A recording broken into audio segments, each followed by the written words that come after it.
No vídeo de hoje, Quaresma e Contregum. Corre, corre, cruzilhada. Seu Sete Cruzes já chegou.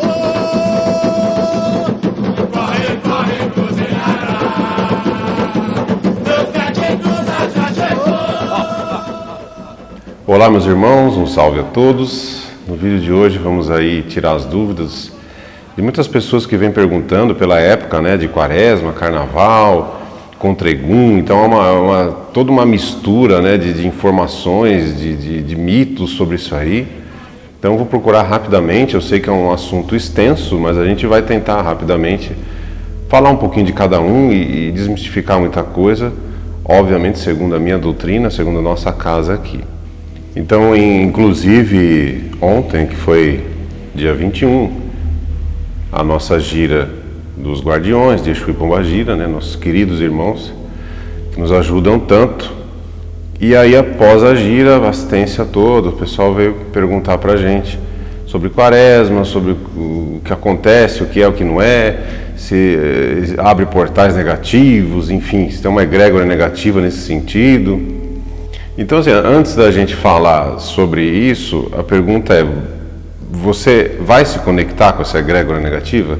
Porque egrégora negativa e pensamentos negativos existem o ano inteiro, em determinados assuntos, seja política, seja no crime, seja nas televisões, nos programas que só passam coisas negativas. Então, se você for se conectar com isso, você tem coisas do decorrer do ano todo para se conectar, para se prejudicar, né? Então, a primeira coisa é não se conectar com esse tipo de pensamento. Se você está no bem, se você faz tudo ser correto, se você procura não se encher dessas notícias, apenas saber o que está acontecendo, mas não ficar sempre vibrando nessa coisa desses programas ou de coisas que te tragam essa energia negativa, então você não estará se conectando com isso, independente se for abrir algum portal, se não, a egrégora negativa de algumas coisas, pessoas que dizem sobre o Carnaval e Quaresma. Então a questão é não se conectar com isso. Tudo que você tem a sua fé, tudo que você se conectar, você vai estar em paralelo com essa energia, com essa vibração, né? Então é diferente das leis da física. No plano espiritual, os iguais se atraem, né? Então se você vibra, se você está no negativo, você com certeza vai sofrer a influência do plano espiritual negativo, que eles tentam justamente fazer o quê? Te desestruturar. Se você está vibrando bem, eles vão tentar afetar você ou quem está à sua volta para fazer a sua energia baixar e assim ter sucesso em te prejudicar, né? Então a primeira coisa é não se conectar com isso. Ah, vai abrir portal, não vai, não interessa, não me ligo com isso, não quero saber, vou fazer minhas coisas, minhas orações, meu anjo da guarda. Então a pergunta é: você cuida de Exu e Pombagira? Você cuida dos seus orixás de frente, juntos, seus pai e mãe de cabeça? Né, você cuida do anjo da guarda, você agradece, você está numa vibração boa, então não tem com o que se preocupar, né? Qualquer dúvida, assista esse vídeo que eu fiz sobre como cuidar de Exu e Pombagira em casa, né, para iniciantes, uma coisa simples, desmitificada, para você ter a sua proteção, a sua conexão com os guardiões. Então vamos lá, para os católicos, a Quaresma significa esse período de 40 dias que antecede a Páscoa, né? Seria um período para eles preparatório, de purificação, de resguardo, onde alguns escolhem o jejum, outros escolhem, enfim, alguma coisa que queira burilar em si mesmo para se preparar para o período da Páscoa, né? Que é o renascimento, que é a ressurreição de Cristo, enfim. É todo um período de 40 dias que antecede a Páscoa. E aí isso acaba sendo deturpado pelo senso comum, e aí por estar junto desse período do Carnaval, e aí falam que se tem uma egrégora negativa, enfim, sobre esse período, né? Claro que a Umbanda teve influência, até pelo sincretismo que a gente tem nas imagens, enfim, pelos escravos que eram obrigados a cultuar os deuses católicos, né? Enfim, os santos católicos. Então a gente teve uma influência sim, mas com a questão da Quaresma, pelo menos assim, nós respeitamos, óbvio, mas nós não seguimos aqui em nossa casa essa questão de Quaresma. Então, primeiro pelo que a gente acha que assim, a caridade não pode parar, né? Então o plano espiritual também conta com a nossa ajuda, de fazermos a caridade, que tanto é para nós quanto para assistência. Então o nosso terreiro ele não para, né? Continuamos fazendo a caridade, continuamos fazendo as giras, e como sempre aconteceu todos os anos, tranquilamente, na maior da paz, da harmonia, e não tem nada de portal negativo que veio atrapalhar a nossa casa, nem, enfim, trabalhamos em prol da caridade e com certeza toda a espiritualidade superior está do nosso lado nos apoiando, né? Mesma coisa, por exemplo, um hospital. O hospital, se parasse por causa de quaresma, de carnaval, como é que ficaria? Assim também é o plano espiritual. Então nós aqui da nossa casa agimos dessa maneira. Agora eu vou explicar o porquê que certas casas param. Às vezes é uma coisa que vem de herança lá de trás, às vezes nem se sabe ao certo o porquê fazem, ou alguns até sabem, mas continuam. É que é assim, e vocês todos sabem também, no descobrimento do Brasil, o que aconteceu, a Igreja Católica com os escravos, enfim, catequizar os índios. Então ela também exercia um poder muito grande nas autoridades aqui, obviamente, principalmente entre as polícias. Então, quando os terreiros antigamente, né, que eu falei lá para o século XIX e XX, tentavam fazer as suas giras, a igreja falava, isso é um desrespeito, né? Todo mundo tem que parar e não pode ter nada. Então já havia um preconceito com as religiões afro, então a polícia ia lá e agredia as pessoas, né, a mando da igreja, e faziam com que parassem, e aí muitos sacerdotes, para não acontecer isso com eles nem com os filhos da casa, acabavam fechando. E alguns até cobriam as imagens, cobriam as coisas, como a Igreja Católica faz, com aqueles mantos roxos, né? Que para a Igreja Católica esse manto roxo simboliza dor e arrependimento. Então, muitos terreiros eram meio que obrigados a parar nessa época, para não sofrer retaliação da polícia.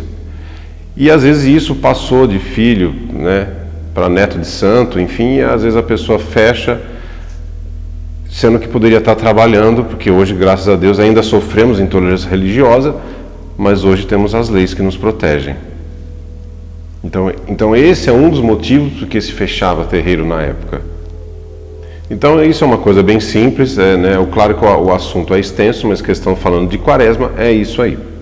Esse período de 40 dias, que para os católicos eles se resguardam, fazem jejum, escolhe algum outro item, por exemplo, uma pessoa que tenta parar de beber, uma pessoa que tenta parar de ter ciúmes, enfim, ou excesso de trabalho, a pessoa vai tentar dar mais atenção para a família. Então eles escolhem esse período para tentar se melhorar como pessoa e como espírito.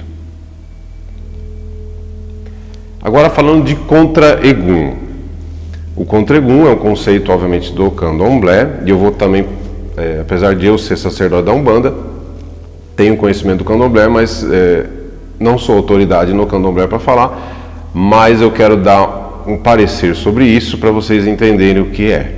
Então, a princípio, o candomblé ele, o quê? Ele cultua os orixás. Hoje em dia ainda tem candomblés, que faz o candomblé de caboclo, que também incorpora caboclo, né? Aliás, um parênteses aqui, vamos falar, contra egum, certo, a palavra egum seria espírito. Não confundir com quiumba, né, que são espíritos malignos e espíritos negativos. Então, um caboclo é um egum, né? Então aí já começa a confusão com contra-egum. Voltando, e esse contra-egum na época era feito para quê? Para a pessoa, para o filho de santo não ter influências dos eguns, somente dos orixás.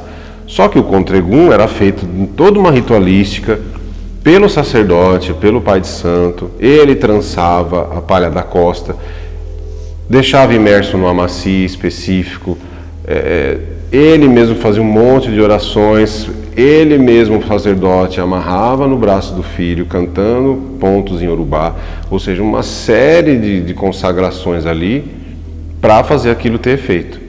E muita gente vai até a loja, compra esse contra-egum pronto, amarra no braço e acha que está acontecendo alguma coisa.